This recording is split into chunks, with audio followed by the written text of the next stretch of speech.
और जयपुर में AIMIM chief Asaduddin Owaisi ने हरियाणा में हुई घाटमिका के 2 युवकों की हत्या मामले को लेकर राज्य सरकार पर जमकर निशाना साधा। उन्होंने कहा कि उदयपुर और भीलवाड़ा जैसे मामलों में सरकार ने 50 लाख सरकारी नौकरी देने की घोषणा की थी, लेकिन घाटमिका की घटना पर सरकार परिवार को आर्थिक मदद देने में भेदभाव कर रही है। साथ ही कहा कि सरकार को जल्द से जल्द मृतकों के परिजनों को 50 लाख रुपए देने और सरकारी नौकरी की घोषणा करनी चाहिए। ओवैसी ने और क्या कुछ कहा है, आइए आपको लेकर चलते हैं, क्योंकि खास बातचीत की है हमारे संवाददाता मोहम्मद रज़ाउल्लाह ने। सुनवाते हैं आपको। एआईएमआईएम चीफ असदुद्दीन ओवैसी राजस्थान के दौरे पर हैं और जिस तरह से जुनैद और नासिर जो घाटमिका इलाके के रहने वाले थे, उनको जिस तरह से जिंदा जलाने के मामले को लेकर लगातार ये मांग कर रहे हैं कि आरोपियों को सख्त से सख्त सजा दी जाए। ऐसे में खुद ओवैसी साहब हमारे साथ में खास बातचीत के लिए मौजूद हैं। ओवैसी साहब, भरतपुर कल गए थे, परिजनों से आपने मुलाकात की है, किस तरह का माहौल है और किस तरह से जो है परिजनों को सांत्वना दिया?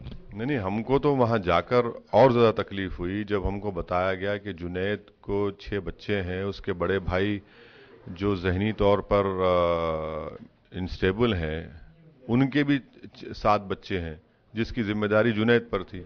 अब एक घर में 13 बच्चे यतीम हो चुके हैं। अब आप बताइए कि इससे बड़ी तकलीफ दे बात और क्या हो सकती है। छोटे छोटे बच्चे हैं जुनैद को, हमको देखकर बहुत तकलीफ हुई। उन बच्चों का क्या होगा? आज सब लोग जा रहे हैं, हम जा रहे हैं, आप जा रहे हैं, अब 15 दिन के बाद तो कोई पलट के पूछेगा नहीं उनको। और अफसोस की बात यह है कि अशोक गहलोत की सरकार, आप देखिए जो वाकयात हुए थे भीलवाड़ा उदयपुर में जो कंडेमनेबल हैं, वहां 50 लाख गवर्नमेंट नौकरी दी, यहां पर आप 15 लाख क्यों दे रहे हैं भाई? ये तासुब ये क्यों दिखा रहे हैं आप? और फिर अगर गोपालगंज की पुलिस फौरन हरकत में आ जाती, जब कंप्लेन दिया गया था उनको कि इनको किडनैप किया गया है, तो आज जुनैद नासिर जिंदा रहते। और राजस्थान की पुलिस हरियाणा जाकर पकड़ क्यों नहीं थी इन लोगों को, जिन आरोपियों का नाम एफआईआर में आया है? पकड़िए ना उन लोगों को। जिन जिन लोगों का नाम सामने आ रहा है, उनके ऊपर ये आरोप लगाए जा रहे हैं कि वो कुछ खास संगठनों से जुड़े हुए हैं। उन्होंने जयपुर में भी कल पत्रकार वार्ता की थी कि हम लोगों का इस कांड से कुछ लेना देना नहीं है, हमारे संगठनों को बदनाम किया। आपको जब मिल रहा है तो आप बता दीजिए ना, कहां है पुलिस को? पुलिस क्यों नहीं पकड़ती इन लोगों को? उनका नाम जब आ चुका है एफआईआर में, तो पुलिस तहकीकात करेगी। पुलिस को उनको पकड़ना चाहिए, उन पर एक्शन लेनी चाहिए। ये क्या बात है कि आप प्रेस कॉन्फ्रेंस करके कह रहे हैं? आखिर इतनी खुली छूट कैसे मिल रही है उन लोगों को? इसलिए मिल रही क्योंकि उनको पॉलिटिकल लीडरशिप का पूरा सपोर्ट है। जिस इलाके में आप दौरा करके आए हैं, वहां पर एक नाबालिग बच्ची की हत्या कर दी गई है परसों देर रात को। उसको लेकर भी लगातार सवालों के कटघरे में राजस्थान पुलिस खड़ी होती हुई नजर आ रही है। आखिर कामा इलाके में जिस तरह की लगातार वारदातें सामने आ रही है, जो इस तरह की जो गैर इंसानियत और ऐसी हरकतें होती हैं, उसका तो सबको कंडेम करना चाहिए। किसी का भी हो, उसका कंडेमनेशन करना चाहिए खुल के। और जो भी खाती है, जिस पर ये इल्जाम है, उसको पुलिस का काम ही है, सरकार का काम ही है कि कानूनी कार्रवाई करे उन पे ऊपर फौरन। ओवैसी साहब, आज आप टोंक के दौरे पर रहेंगे। सचिन पायलट के गढ़ में जो है असदुद्दीन ओवैसी की जनसभा है।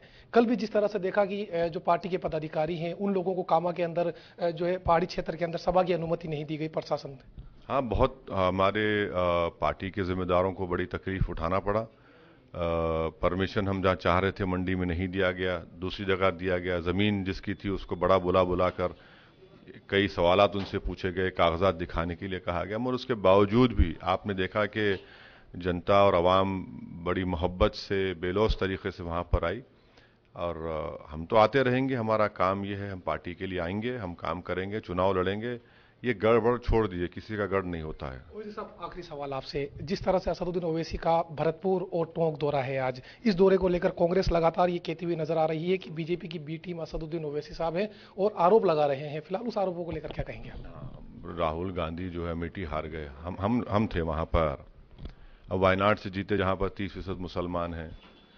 2018 में विधानसभा का चुनाव जीतते हैं और लोकसभा के चुनाव 4 महीने में होता है, तो अशोक गहलोत के फर्जन हार जाते हैं। पार्टी का एक कैंडिडेट नहीं जीतता है। हम थे। ये खिसियानी बिल्ली खंबा नोचे छोड़ दीजिए, छोटे बच्चों की तरह रोना छोड़ दीजिए कि मम्मी मम्मी मेरा कोई लॉलीपॉप छीन कर चला गया। ये आप अपनी कमजोरी को देखिए। आपकी कमजोरी की वजह से बीजेपी जीत रही है। 2019 में 186 लोकसभा सीट पर कांग्रेस भाजपा का डायरेक्ट मुकाबला हुआ, सिर्फ 16 सीट पर कांग्रेस जीत पाई, हम कहीं पर भी नहीं थे। तो आप हमारा नाम ले लेकर हमको बड़ा कर रहे हैं, आपका बहुत बहुत शुक्रिया। आपको डर हो रहा है और डर होगा इंशाल्लाह। नासिर और जो परिजन हैं उनके परिजनों को लेकर क्या कुछ मांग करेंगे, क्योंकि 15 लाख देखिए, जो भिलवाड़ा उदयपुर में जो कंडेमनेबल इंसिडेंट हुए थे उसमें अशोक गहलोत सरकार ने 50 लाख और गवर्नमेंट की नौकरी दी। यहाँ पर 15 लाख क्यों दे रहे हैं, गवर्नमेंट नौकरी क्यों नहीं दे रहे हैं? ये तासुब क्यों दिखाया जा रहा है भाई?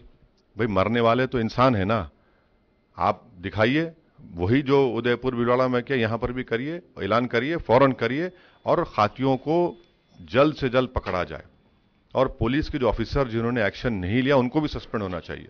ये थे हमारे साथ में एआईएमआईएम चीफ असदुद्दीन ओवैसी, जिनका साफ तौर पर कहना है कि जिस तरह से राजस्थान सरकार ने भीलवाड़ा, उदयपुर सहित अन्य जगहों पर जो ऐलानात किए गए हैं, उसी तरह से ऐलानात जो भरतपुर इलाके के कामा क्षेत्र में जो मामला सामने आया है जिंदा जलाने का, उन लोगों को भी लेकर करना चाहिए। वहीं जिस तरह से राजस्थान सरकार पर जुबानी हमला बोला है, ये कहा जा सकता है कि आने वाले विधानसभा चुनाव में असदुद्दीन ओवैसी की जो पार्टी है एआईएमआईएम, वो अब ताकत के साथ में अपने उम्मीदवारों को मैदान में उतारने जा रही है। सहयोगी कैमरा पर्सन निर्मल तिवारी के साथ मोहम्मद रजाउल्लाह, इंडिया न्यूज।